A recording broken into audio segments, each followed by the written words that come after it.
Hey folks, it's Grant over here at Local Coin Farms. It's a beautiful spring day out here. We just started grazing the goats this week. We finally broke that cycle of all that rainy early spring, late winter weather that we get here on the Gulf Coast.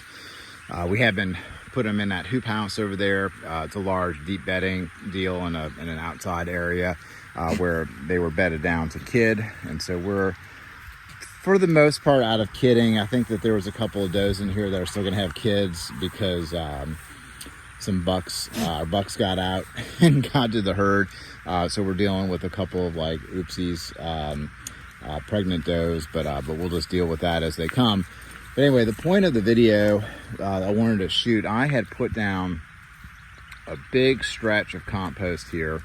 Oh, it's about 120 feet, 130 feet long. And I did that because we had some pigs in this area, and then the temporary fence line was right here, and they had really wallowed up into the hot line that we had out here. So we had kind of like this ditch, elongated wallow created by the pigs. And so what I did was I went and I just filled and mounded the compost up in that pattern, and knowing that the compost is gonna compress and break down, I humped it so that way once it settled, it got down to grade. But with that compost, and this is an area that we had like a rando compost pile. It had all kinds of stuff in it. We weren't composting it for our composting sales. We were composting it just for pasture use, and there's a big difference in how you go about that depending on what you're using the compost for. Side note. So it was full of weed seeds, quote unquote weed seeds, and we knew that. But what I didn't know was that it was full of giant ragweed seeds. And so when the giant ragweed started growing up, I just got super stoked because we kind of accidentally got giant ragweed seed in a couple years ago through this load of fill that we brought in for some roads. And I was going to be bringing it in anyway, so I was like, sweet, that worked out. Because giant ragweed, I mean, look, the stuff gets 10 feet tall.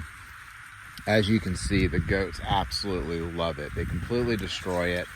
And it reseeds itself. It puts out tons of biomass. It's probably the closest thing that we can have, in my opinion, closest thing to hemp.